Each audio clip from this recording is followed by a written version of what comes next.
ಬಹುದೂರದ ಕಾಡಿನಿಂದ ಒಂದು ಜಾಣ ಗೊರಿಲ್ಲಾ ಹೆಸರು ಗುಬ್ಬಿ ಬೆಂಗಳೂರಿಗೆ ಬಂದಿತು. ಬೆಂಗಳೂರಿನಲ್ಲಿ ಕೊಂಚ ದಿನಗಳು ಉಳಿದು ಅದಕ್ಕೆ ಒಂದು ಆಸೆ ಹುಟ್ಟಿತು. ನಂದಿ ಬೆಟ್ಟ ಹತ್ತಬೇಕು ಎನ್ನುವ ಕನಸು.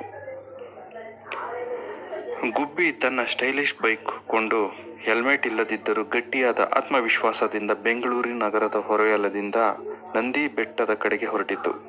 ಹಾರುವ ಗಾಳಿ, ಹಸಿರು ಮರಗಳು ಮತ್ತು ಹತ್ತುವ ರಸ್ತೆಯ ತಿರುವುಗಳು ಎಲ್ಲವನ್ನೂ ಅನುಭವಿಸುತ್ತಾ ಹೋಗುತ್ತಿತ್ತು. ತುತ್ತ ತುದಿ ಬೆಟ್ಟದ ಮೆಟ್ಟಿಲುಗಳನ್ನು ತಲುಪಿದಾಗ ಅದು ತನ್ನ ಮೊಬೈಲ್ ಹೊರತೆಗೆಯಿತು. ಸೆಲ್ಫಿ ಕೂಡ ತೆಗೆಯಿತು. ಬೆಟ್ಟದ ಪಾರ್ಶ್ವಭೂಮಿಯಲ್ಲಿ ನಗುತ್ತಾ ಗೊರಿಲ್ಲಾ ವಿಶಿಷ್ಟ ಒಂದು ಕ್ಷಣವನ್ನೇ ಅನುಭವಿಸಿತು. ಊಟ ಮತ್ತು ವಿಶ್ರಾಂತಿ. ಹತ್ತಿದ ಮೇಲೆ ಹುಟ್ಟಿದ ಹಸಿವಿಗೆ ಪರಿಹಾರ ನಂದಿ ಉಪಚಾರ ಆ ಹೋಟೆಲ್ ಕಡೆಗೆ ನಡೆಯಿತು.